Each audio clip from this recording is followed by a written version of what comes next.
Friends, welcome to my channel. Before listening to this story, I will ask you to like and subscribe. It's not difficult for you, but it's nice for me, and we're starting. Rain fell on the cathedral as dark gray clouds unloaded their burden. Tom was sitting in the car and waiting. His wife and 2 children were sitting quietly next to him.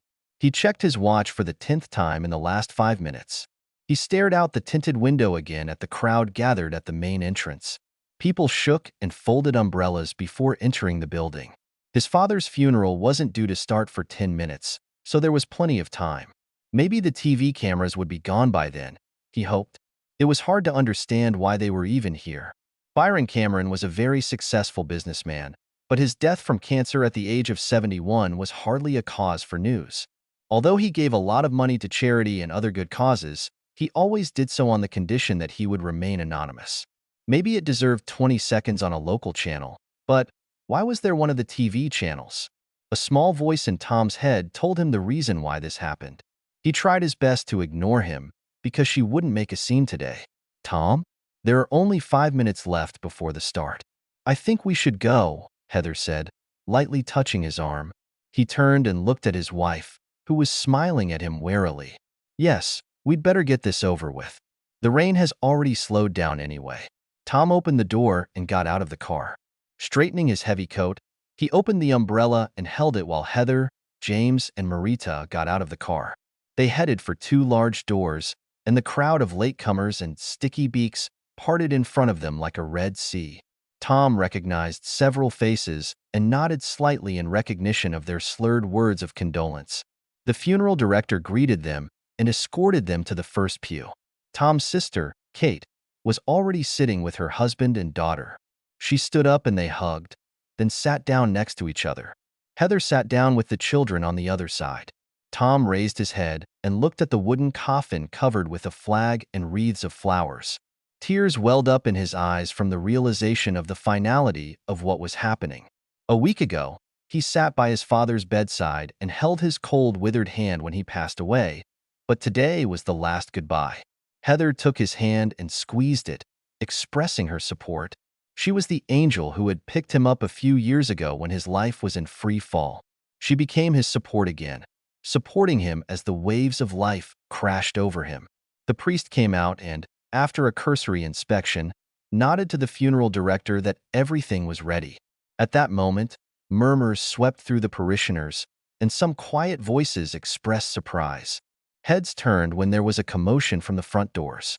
A shrill female voice carried over the others, and my worst fears were realized.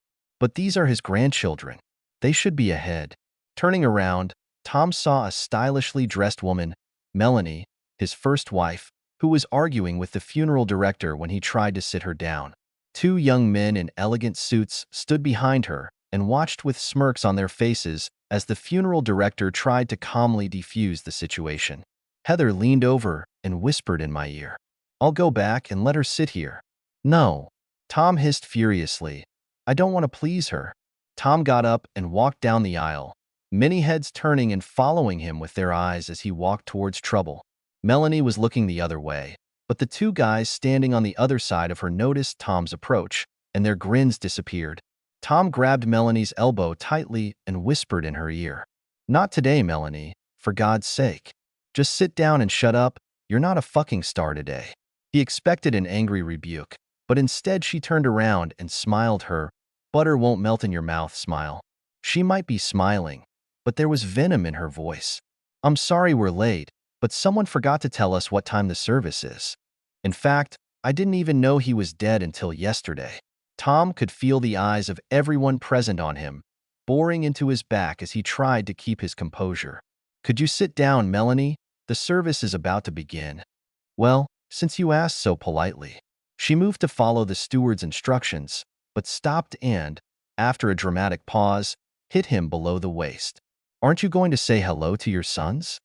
Several people nearby gasped. Tom turned and walked away, his face and neck flushed with anger and embarrassment. When he sat back down on the front bench, Heather squeezed his hand once more. The music started and everyone stood up as 2 altar boys, a bishop and 2 other priests approached the altar. After the first formalities, Kate stood up to deliver the first part of the eulogy. She told about his early life. Although Tom's father was a tyrant, he had a privileged upbringing. His father, Tom's grandfather, made money on shipping, delivering booze to the United States during Prohibition. Unlike some of his contemporaries, the old man had no problems moving to a more legal business after the ban ended. So Tom's father studied at the best schools and university. He worked with his father for several years, after which he went on an independent voyage. To his father's disgust, he took up stock trading. Tom's grandfather was engaged in shipbuilding during the war and considered stockbrokers and bankers parasites on the economy. Tom's father always said that he prefers to spend his time making money and leaves the construction to others. As Kate spoke, Tom reflected that his father's relationship with his grandfather reflected his own relationship with his father. After graduating from university, Tom joined the family business, but soon became disillusioned with the soulless pursuit of money. Unlike his grandfather, Tom did not build ships or buildings, but wanted to grow something. As a child at the family's country estate, he spent hours in the garden. The end of Tom's first marriage was a catalyst for change. His father's anger was somewhat tempered by the fact that Kate joined the firm and showed more business aptitude than Tom. With the help of family money, Tom bought a vineyard in Napa Valley. 5 years later, after earning a degree in wine and viticulture and building a new winery, he took advantage of the wine boom.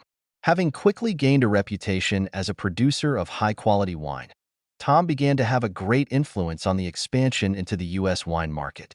The end of Tom's separation from his father came 6 years ago. On a summer day, Byron suddenly appeared in Napa. It was awkward for both of them, but they sat down together. Brian told Tom that he had been diagnosed with cancer.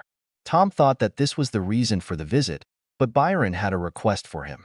"Tom, now that my life is coming to an end, I've been thinking about my legacy. Can't you buy him too?" Tom snapped and immediately regretted it when he saw the resentment on his father's face. "Okay, I asked you to." Byron reached into his coat pocket and pulled out a folded sheet. "I read about it last year, and that's what interests me, and that's it. It's something we could do together." Tom was amazed. He took the sheet from his father and looked at it. "Do you want us to make whiskey together?" "Yes, I'm resigning, and Kate will take over the management of the company. I'll provide the financing, but you'll get 50% of the project." Byron's eyes lit up with excitement. "Wait, Dad, I'm making wine. I don't know anything about whiskey. I don't even drink it very often." Byron paused and studied his son's face. "Tom, I know I wasn't the best father, but I've been following your progress here, and I'm proud of you and what you've achieved. I know you can do it." He ran a hand over his face, hiding the tears that appeared in his eyes. "It won't make up for the lost years, but I'd like to be a bigger part of your family's life in the time I have left." Tom recalled the conflicting emotions and confusion he felt at that moment. He sat in an armchair and held a sheet in his hands while his father drove away. Heather came out of the basement door. She stood behind him, her hands on his shoulders, and watched the car disappear into the distance. Ironically, Tom was brought out of his reverie by Heather's hand touching his leg. "It's your turn." He looked up and saw Kate coming from the pulpit, her speech over. Standing up, he hugged Kate as he passed her, and then in turn came over to deliver his part of the eulogy. Kate talked about their father's life. Tom had to tell about the personal path that he and his father had gone through over the past 6 years. He briefly touched on their difficulties, and then talked about the joy that the restoration of relations with his father brought him. At the end of the eulogy, he spoke about his father's pride when, just 6 months earlier, they stood on the podium at the World Whiskey Awards in London and received a double gold medal for a 4-year-old single malt whiskey. Not such a small achievement, especially considering that they decided to place their production in one of the new world outposts for the production of whiskey, Tasmania, Australia. Tears streamed down his face as he returned and placed a bottle of Cameron Distillery whiskey on the coffin. It was a special edition of the newest single malt whiskey from the Byron series. The rest of the service was spent in hymns and readings, and it was a blessed relief when the rowers picked up the coffin and began to carry it out of the church. Kate and Tom followed with their spouses and children. As he passed the row of chairs where Melanie was sitting, he saw her wiping her eyes with a napkin. On the street, Tom wanted to immediately get in the car with his family and go to the airport to return to Australia. However, he knew what was waiting for him. So they stayed and accepted the handshakes and hugs of family and friends. The local media had already left, but the OBTV station's van was still parked on the other side of the road. This puzzled Tom until he saw the back door open, from which the cameraman and the sound technician jumped out and hurried across the road. They rushed past the crowd gathered around the family and pointed the camera at the door. At that moment, a heartbroken Melanie appeared on the screen, supported by her sons. Tom watched the sight with disgust, displeasure written on his face, until Heather grabbed his arm and drew his attention to the fact that the camera was now pointed at him. Now he was even more annoyed by the intrusion into this solemn event. That was the end of it for Tom. He put his wife and children in the car and went to the wake. It was a private event, so he felt safer. He mingled with his uncles and cousins and even found himself enjoying himself until he saw Melanie in a crowded room, having a heated conversation with his sister. By the time Tom made his way through the crowd to the other side, Melanie was gone. "What was that?" he asked Kate. "She wanted to know when we were going to read Dad's will." "What's she got to do with it?" "Don't worry. I said she doesn't need to be present." "And that's why she got mad?" "Yes, I think so, but..." She seemed almost pleased that she hadn't been turned on. She was up to something. Tom was sure of it. He didn't know what it was, but he guessed that they would find out soon. The reading of the will actually took place the next day. In fact, it was a formality, since Byron had already divided his property between the two children. There were special bequests to some long-serving employees, as well as several charities. But that was the end of it. Since they ended up in the USA, Heather wanted to spend some time with her family, and they went to California. The following week, they were packing up to return to Tasmania when the phone rang in Tom's pocket. It was Kate. "We have a problem." "Melanie?" he guessed. "Yes, we put an advertisement in the newspaper asking all creditors to contact lawyers if they have outstanding claims against the father, and it came the next day," she explained. "Why did you do that?" "This is a requirement of the law before you can finalize the inheritance. In any case, we have received a notice of intent to challenge the will from Melanie's lawyers on behalf of her sons." "Stupid," Tom muttered. "Well, aren't they Daddy's grandchildren?" "It was part of the divorce agreement. No further contact, correspondence, or money," he objected. "This applies to Melanie, not to your sons." The word "yours" caused Tom to gag. "Are you okay?" Kate asked. "Yes, and then what?" "They want to hold a meeting, so it's scheduled for next Tuesday at our office at 2 p.m. Judges like it when the parties try to come to an agreement before the case goes to court." "Will you be able to fly?" Tom fell silent, thinking about it. Heather would like to stay longer, so a few more days wouldn't hurt. "Yes, I'll be there." "What kind of meeting is this?" "They are hoping for a settlement of the dispute. Will you be able to fly in on Monday?" "We can discuss the figure." "To the faggots," Tom interjected, using Australian jargon to express his displeasure. "We won't give them anything." Kate and Tom talked for another 5 minutes while she tried to convince him to compromise. In the end, they left the discussion until next Monday. After talking on the phone, Tom informed a delighted Heather that they would spend another week in the state. She wasn't thrilled when she found out that Tom would be returning to New York next week.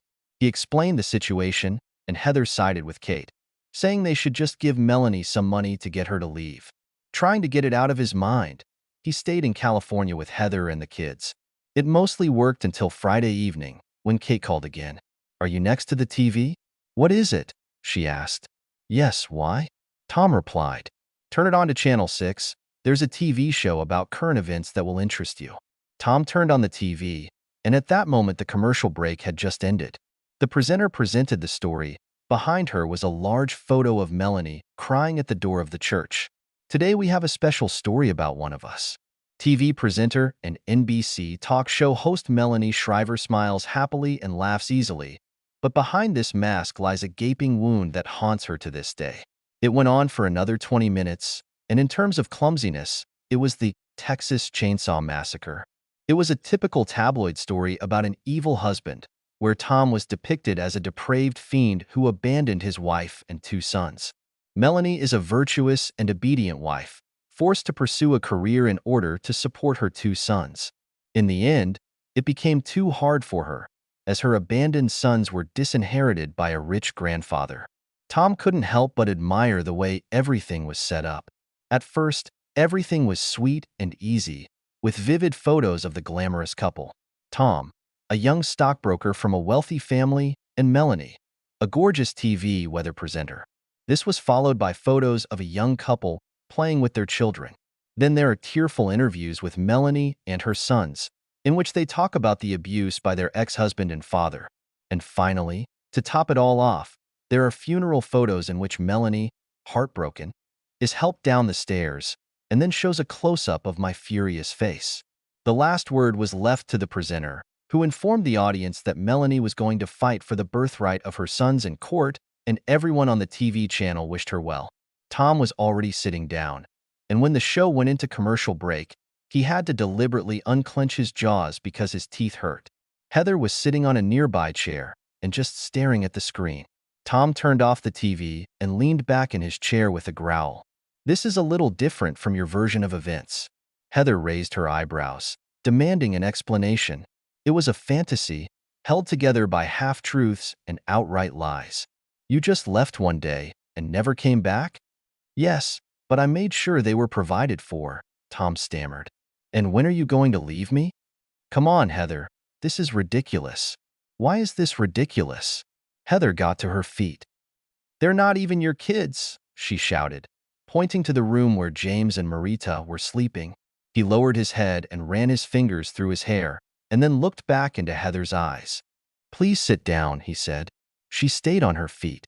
"Please. I'm going to tell you something that just over a week ago only 2 people on this earth knew, and today only 1 knows." Tom took a deep breath and exhaled before continuing. "I'm not the father of Melanie's 2 children." "What? Why am I only hearing this now?" "Because being a cuckold for 5 years is not something I'm proud of," Tom sighed. "So you knew she was sleeping with someone else?" "No, I only found out about it a week before I left." Tom could see from Heather's face that she was still skeptical. "Okay, I'll explain. Melanie's second son, Tom Jr., was 6 months old. She was going to return to work as a morning show host on NBC. She had been training like crazy for the previous 2 months to get back in shape before being in front of the cameras again. On the eve of her first morning return to the air, she told me unequivocally that Tom Jr. was the last child she was going to have, and I should have a vasectomy as soon as possible. I thought she was joking, but she said there would be no love until I was sterilized. She was worried that another maternity leave could mean the end of her television career. I didn't want to do this because I was still young, but thinking that our marriage would last a lifetime, I made an appointment next week. Dr. Nelson was also surprised by my request, but after a few questions he realized that I was determined. I filled out the questionnaires, and he put me on his schedule at the nearest day clinic for next Friday. On the way out, he handed me a sample jar and directed me to the room next to the toilet. He needed a sample of my fluid for analysis so that he could compare it with another sample taken after. I complied with his request and went home to inform Melanie that I had arranged everything. She was delighted and promised to set off fireworks in the bedroom when I was declared safe. The following Friday, I was somewhat apprehensively donning a surgical gown in day surgery when Dr. Nelson entered the room. He told me that something had happened and he would not be able to perform the operation today. He said he had to talk to me again and asked me to come to him on Saturday morning. With even greater misgivings, I went to the doctor the next morning. I had to call him to let me in, as there was no secretary in the reception area. When I entered the office, I sat down and realized from the nervous mood of the doctor that there would be no good news. He told me there was no point in having a vasectomy because I was already infertile. I was amazed since I had 2 children, but he showed me the results of the examination of my fluid. It wasn't that the quantity was low or that they were deformed. He asked if any misfortune had happened to me after my wife got pregnant for the second time. I couldn't remember anything, and he assured me that it would take a serious injury to stop the testicles from working. I insisted that it was a mistake, and to reassure me, he told me to come on Monday and leave another sample. Melanie was away for the weekend and the following week. The following week, the morning show was broadcast from Hawaii, so all the presenters left in the afternoon. I've been on edge all week, looking out for the boys. I was trying to find at least some similarity, something that I could own, something that I could say that it was me, they were mine. On Monday, I submitted another sample, And on Friday, I returned for the results. There was no mistake. I was sterile. The boys couldn't be mine. Melanie flew in that afternoon, and I ran away. It took 3 days before my father found me drunk in a dirty room in a rundown hotel. I told him what happened, and Melanie and I got divorced. I was hoping that this would be the end of the story. Didn't you want to punish her? You paid for the boys to go to private schools. Why the fuck did you do that? Why didn't you paint a scarlet letter on her forehead and march her through Central Park in June? Oh, I wanted to. I wanted to do this and more. But I didn't want to be known as a eunuch whose wife slept with others. I was 27. I didn't want to be a laughingstock. Tom lowered his head again, and Heather came over and sat next to him. Why didn't you tell me about this before? What is it? She asked softly, putting her hand on Tom's shoulder. It was too difficult. It was easier to just say that I got divorced and had a vasectomy. Well, now all this haunts you. Melanie must have been very offended with you. Right now, yes. At that time, no. Don't believe that heartwarming story you just saw. I think she was relieved when we got divorced. She certainly never tried to talk me out of it. She was only interested in how much she would get. Heather sighed. And what are you going to do? Do you have the courage to tell the whole world that you are now infertile? Her comment was joking, but it was still sarcastic. Yes, I won't hide this time. If you want to know, I'm looking forward to it. Do you want me to come with you for moral support? No, you will stay with your family. Who knows when we'll have a chance to come back here next time? Tom felt unhappy and looked so. Come on, sad sack, let's go to bed. It's obvious that you could use some cheering up. The next day, they went back to Heather's parents' house to inform them of the change in their plans. Immediately after arriving, Tom realized that his parents-in-law had also watched this TV show. As soon as the children were in the pool, he explained to them that the story was false. Tom didn't go into details, but Heather supported him, and the tension disappeared. On Sunday evening, on the plane back to New York, Tom was thinking about what he should do. Everything will end quickly as soon as he explains that the children are not his. He guessed that he would have to get irrefutable evidence. Hopefully, Dr. Nelson was still around, and they could get his old medical records. At the airport, he was met by Kate's chauffeur, who was busy at a political fundraising event. Sprawled out in the back of the limo on the way to Kate's apartment in Central Park, Tom thought that maybe he should have stayed in the family business. Then they got into traffic, and he realized that he had done the right thing. Kate understood it better than he did anyway, and the dividends he received every quarter made him feel comfortable. The next morning, Tom met Kate at the breakfast table. She was dressed for work, sipping coffee and flipping through a newspaper.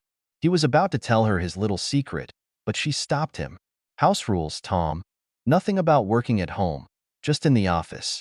I think it's not bad, Tom replied, pleased that he'd put it off for later. Kate informed him that she had a couple more meetings before he arrived, and the lawyer would not be there until 11, so she would send a car for him at 10:15. After kissing him on the cheek, she left, escorting her husband to work.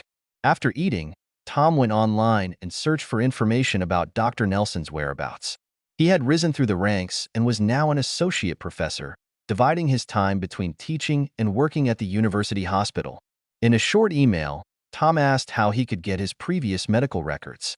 When Tom arrived at Kate's office, the lawyer was already there and talking to her. His secretary brought him in, introduced the lawyer, Jeremy, and sat him down at the table. It turned out that Jeremy and Kate had already worked out a strategy, and they began to convince Tom. Tom, Kate brought me up to speed, and we've come up with a strategy that we think will limit the damage, Jeremy began. He kept talking about how he didn't want the case to go to trial and that he needed to keep everything in the house, and Kate, in turn, periodically joined the conversation to support some important idea. Tom just sat there and let Kate and Jeremy talk before they finally asked him what he thought. I don't think we'll give them a cent, I replied flatly. Jeremy rolled his eyes and looked at Kate. Weren't you listening? Kate was clearly annoyed. Yes, and you made a very good argument, but I know what you don't know, so I'm saying they won't get a dime. Okay, big shot. Kate sounded annoyed. And what's your wisdom? I am not the biological father of the boys. What? Kate's voice rose an octave. I found out that I was infertile when I organized a vasectomy. So that's why you left her. It became clear to Kate. He nodded, but Jeremy still looked confused. Kate brought him up to speed. He just left one day and never came back. Give him a copy of Sunday's current affairs report. It talks the subject to death, Tom said sarcastically. Do you have any evidence of that time? Jeremy, always a lawyer, asked. I tried to contact the urologist I went to for a vasectomy. I hope I will be able to get a copy of my medical record. It looks like the case is open and closed. Obviously, Jeremy checked his notes. Does Melanie know about your health condition? No, I never discussed it with her. Well, I think I've heard enough. Unfortunately, my company won't make a lot of money from this, but you will no doubt be satisfied. Jeremy stood up, shook hands with Tom, then Kate, and left. As soon as he was gone, Kate turned to Tom. Did Dad know? Yes, he helped me with the divorce. That explains a lot. I could never understand why he didn't try to communicate more with Melanie and the boys. I thought they were his only grandchildren. I mean, blood grandchildren, because Kate didn't finish the sentence, even though it was the truth. That was one of the reasons he didn't want people to know. He didn't want to be treated like a child all the time, to have friends and others walking around him like in a shell. It's okay, Kate. I know what you mean. Will I see you tonight? Yes, Brian and I will be home for dinner.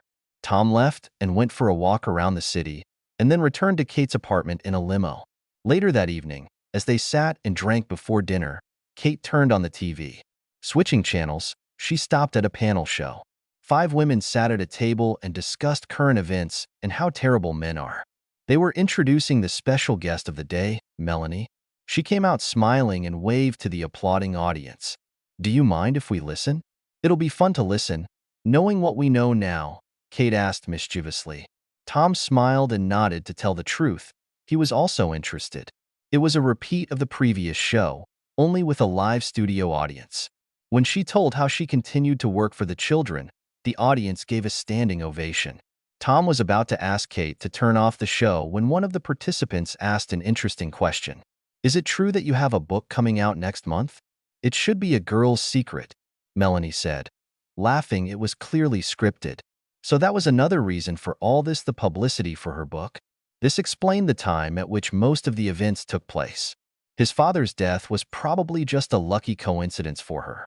Tom was sure she would have found some other legal device to interest the press if his father hadn't died.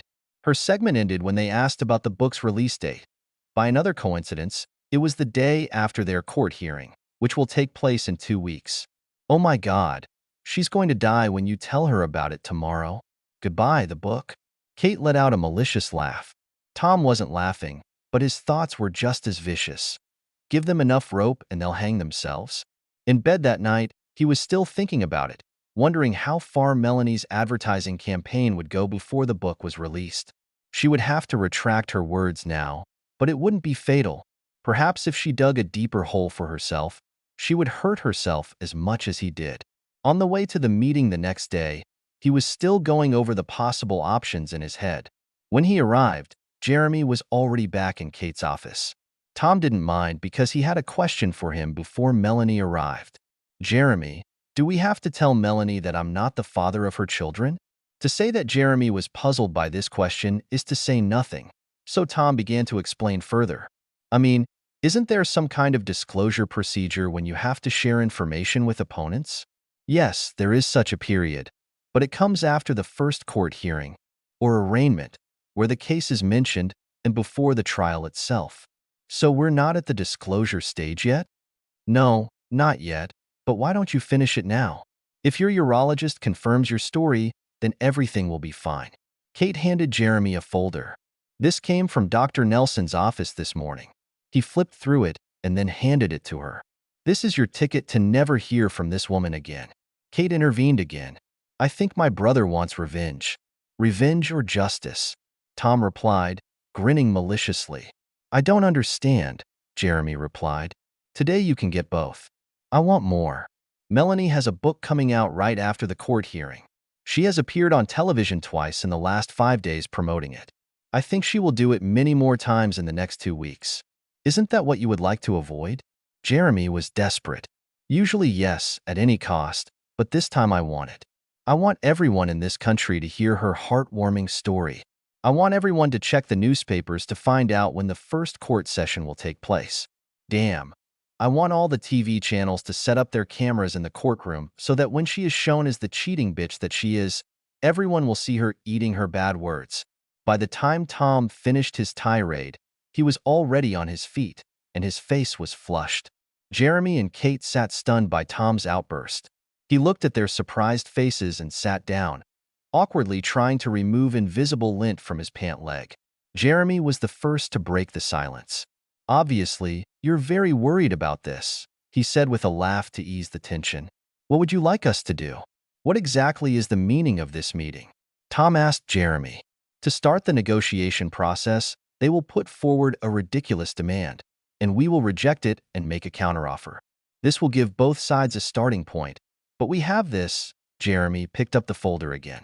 We can finish this today. They won't believe it, Tom said. Of course, they won't believe it. They will want to get more evidence than this file, but it will put pressure on them. They will come here fully confident in the validity of their claims, and this file means that they are standing on quicksand and they will have to change their strategy. Tom thought for a moment before speaking again. Is it okay if I take the initiative today? Jeremy looked at Kate. She nodded her head slightly, and Jeremy agreed. They entered the meeting room and took their seats on one side of the table. Tom sat with Kate on the left and Jeremy on the right. The receptionist came in with coffee and announced that Melanie and two lawyers had entered the hall and were already going upstairs. When Melanie and her lawyers were ushered through the door, Tom and the others stood up and exchanged greetings. Jeremy obviously knew the other lawyers and introduced them himself, but Melanie didn't need an introduction. Tom was amazed at how little she had changed. Her face seemed frozen in time. Although there were no wrinkles or blemishes on her face, her neck and the backs of her hands indicated that she was no longer 25. And when she smiled, only her mouth moved, her forehead and her eyes froze. Undoubtedly, like many people in the media and increasingly in everyday life, she is injected with Botox. Her breasts were still high on her chest, and she seemed to have grown. There was a slim waist underneath, and then the curved hips that had always been her weak point. The photos from our last family vacation, which were full of television screens, told only part of the story of these 10 days. They were done on the first day. On the second day, Melanie went to a private clinic for a tummy tuck to get rid of extra pounds after her second pregnancy. The rest of the time, Tom and the boys swam, snorkeling, jet skiing, and went to theme parks. On the last day before flying home, Melanie joined them for lunch. Tom watched Melanie sit down at the table and felt a smirk play on his lips when he remembered a comment made by one of the guests after tasting whiskey at the distillery. It was right after the death of Joan Rivers, American comedian, and the guest wondered aloud, would she be buried, cremated, or recycled? Looking at Melanie's various improvements, Tom thought that maybe one day she would face the same choice. After everyone was seated and the guests refused coffee, Tom began to act by asking what they wanted. One of Melanie's lawyers took a stack of documents from his briefcase and handed 3 copies to Tom, Kate, and Jeremy. Tom flipped through them while Melanie's other lawyer explained why their offer was fair and reasonable. Justice and reasonableness are not the thoughts that came to Tom's mind when he read the document in front of him. It listed 30% of his father's estate, including the stock exchange firm and all real estate. As a clear indication of how far they had come, Tom's vineyard and winery were included in the document, although they were recorded in his name. When her interlocutor finished telling her, he asked if they needed more time to familiarize themselves and consult. Tom paused before answering, and the silence increased the tension. No, I think you have fully explained your offer. He paused again, and then quickly flipped through the pages, as if rereading them. Are you sure you don't want to have coffee? What is it? He asked, looking at the notes in front of him. They refused again. So Tom arranged the documents again and put them back on the table. I am very sorry that you did not allow us to buy you coffee, because this is the only thing you will leave this office with. This woman got the last dollar she could get from this family when we signed the divorce papers. What a waste of time, Melanie exploded. I couldn't agree more, Tom egged her on, leaning back in his chair with a grin on his face. You won't be laughing when I smear you and your family's name in the mud. Last Sunday was just a warm-up, and by the time the first court hearing takes place, You will have taken a place between O.J. Simpson and Charles Manson on the list of the most hated people in America. One of Melanie's lawyers restrained her, and the other helped to get her out the door. They managed to get her out the door, but her mouth continued to sound. Get out of here, Tom. Your family is gone, and all of you are out of here. Next time I'm here, I'll own your asses. Tom continued to smile, and everything inside him was singing. He stirred up a hornet's nest and got exactly the reaction he wanted. Well, that was exciting. Kate's irony expressed her disgust. I enjoyed it immensely, Tom replied, still grinning like a cat who got the cream. Enjoying is not the word I would use, Jeremy said quietly. So what's next? Sit back and relax. I'm going back to Australia. Jeremy, if you can contact Dr. Nelson and get a copy of my medical records, then I think we'll have everything we need. Tom pushed back his chair, about to leave, when Kate put her hand on his shoulder. It's going to be terrible, Tom. Don't underestimate her strength. I know, Kate. I'm a big boy and I can handle this. I'm not worried about you. For the first time, Tom stopped and thought about how this might affect Kate. I'm sorry, Kate. As long as you know what you're doing. Tom left and immediately went to the airport to fly back to Heather and the kids in California. He was looking forward to getting back to them, but the look on Heather's face in the arrivals hall put an end to his bravado. She let him kiss her on the cheek, then turned and headed for the car. Once in the car, she shot him with 2 barrels. She wanted to know, quite reasonably, why he hadn't finished this case. Tom didn't know how she found out about it until Heather explained that Melanie was on TV again.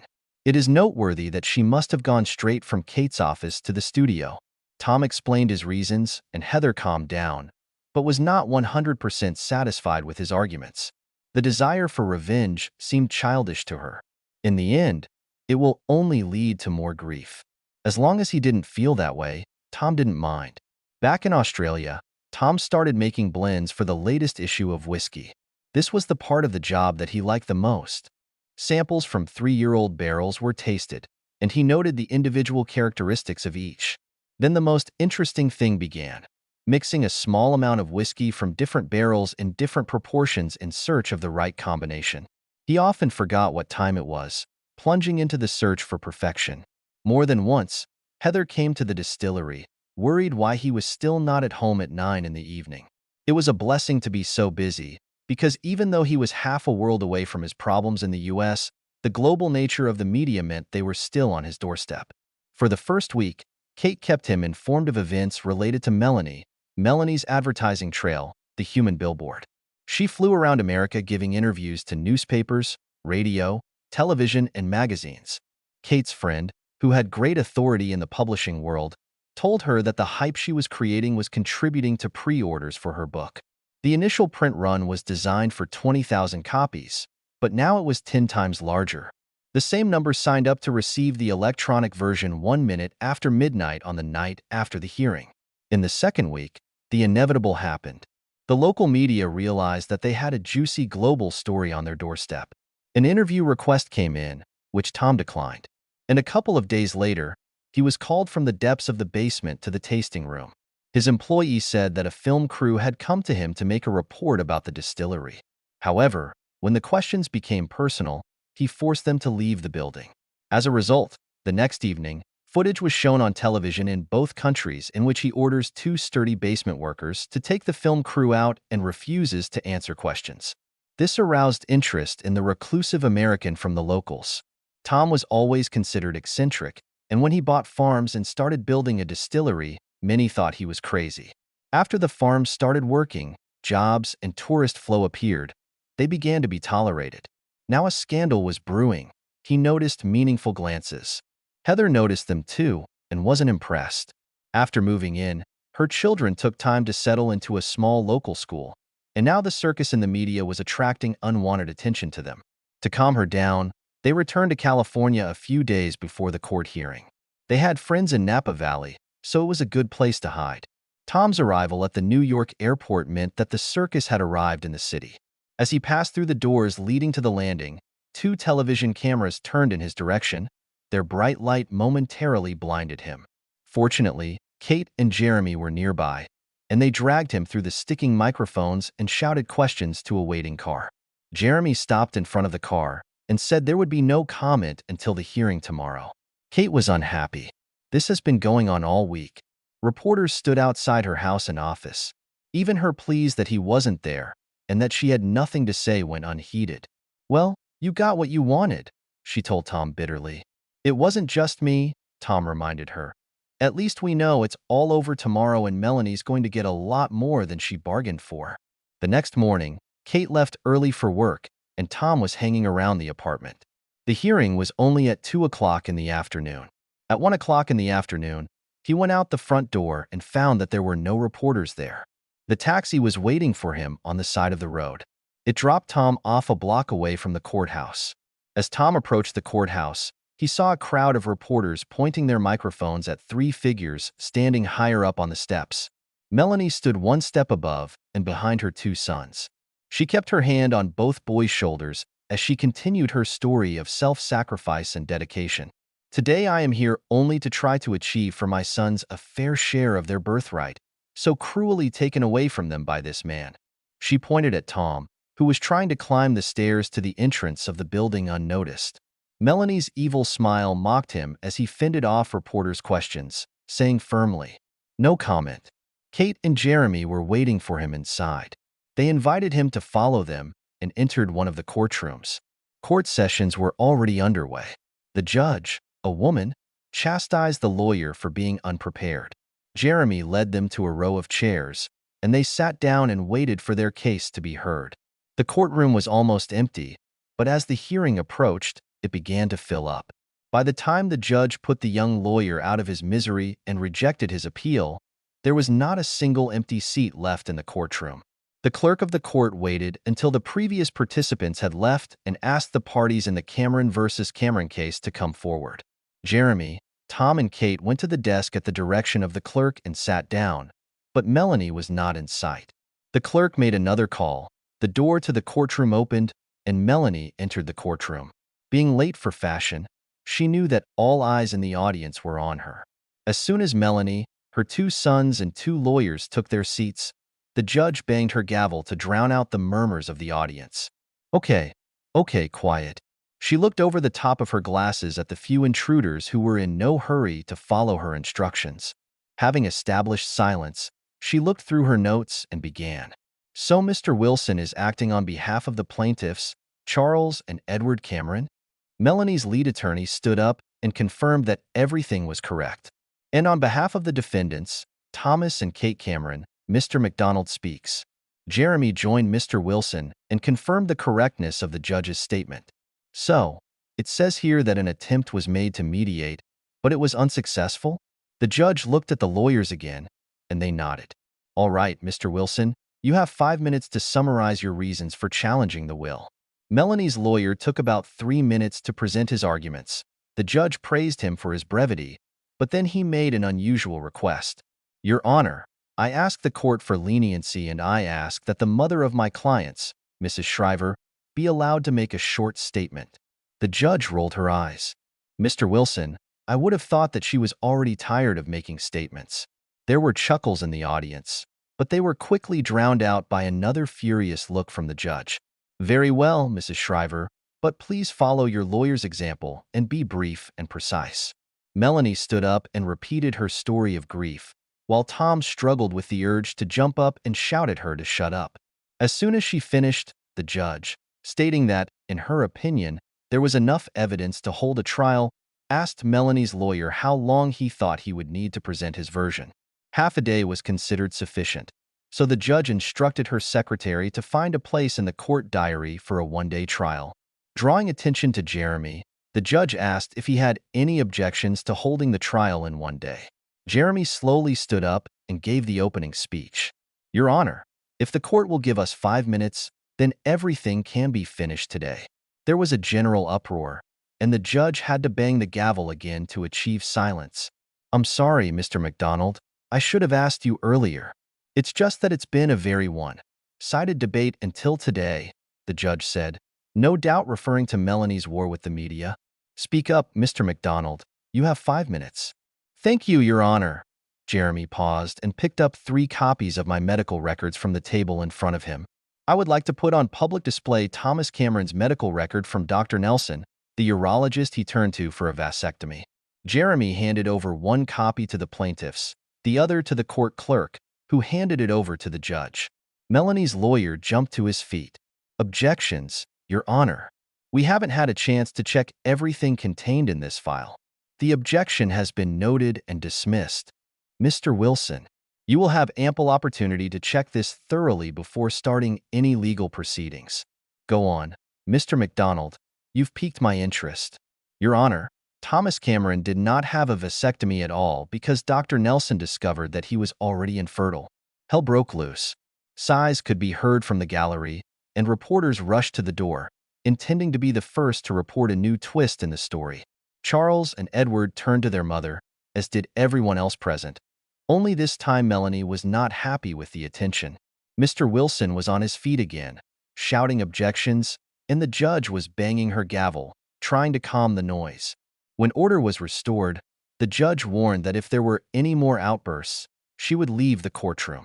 Both lawyers were still on their feet, and she turned her attention first to Mr. Wilson. Mr. Wilson, you can sit down. I haven't heard your objection, but it can wait. Perhaps you should talk to your client's mother in the next few minutes. Melanie's lawyer sat down heavily and opened the folder Jeremy handed him.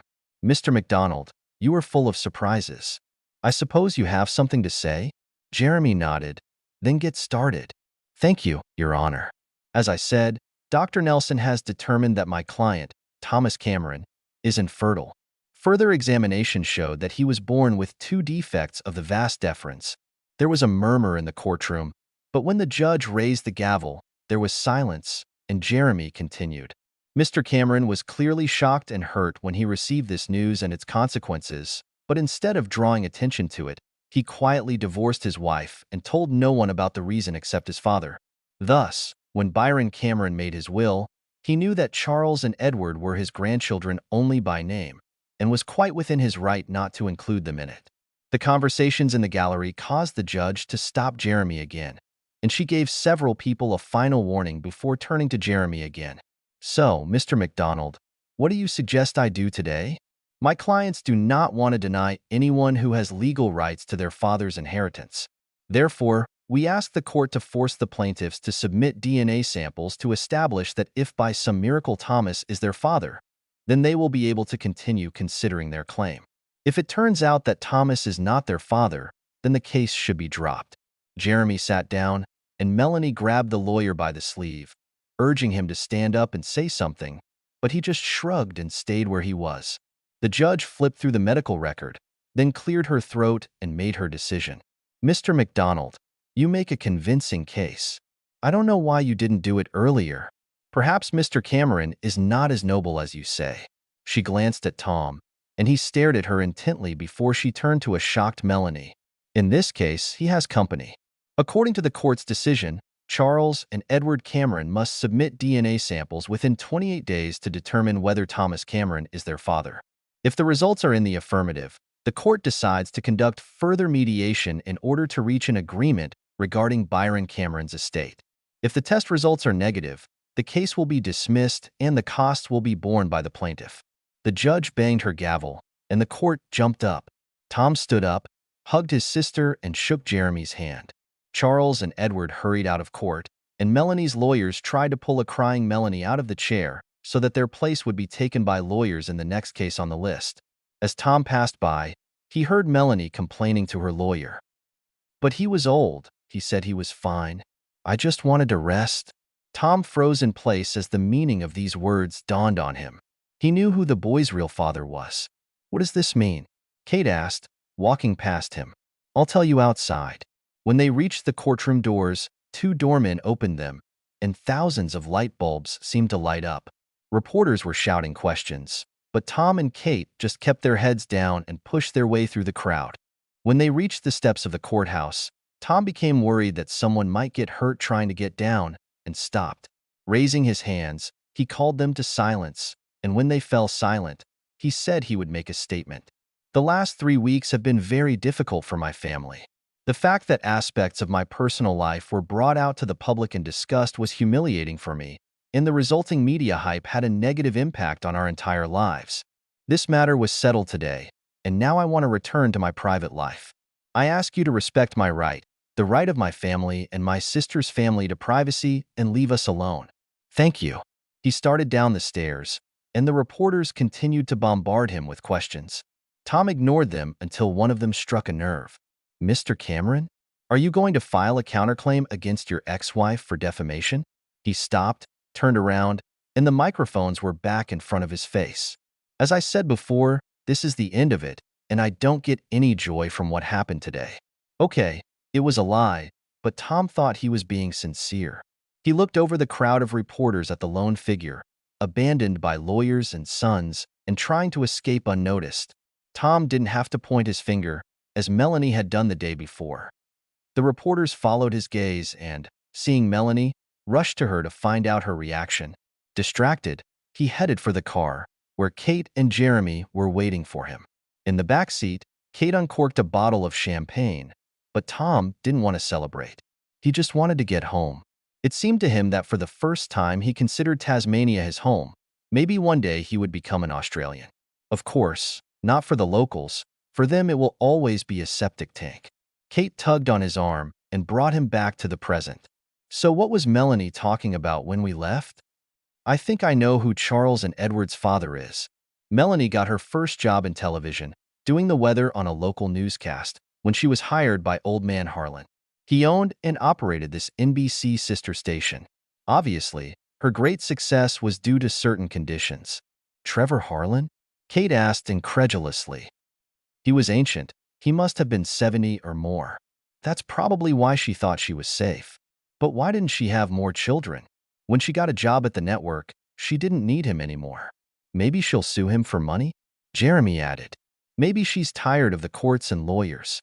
Besides, I don't care anymore." They left Jeremy at his office and went straight to Kate's apartment.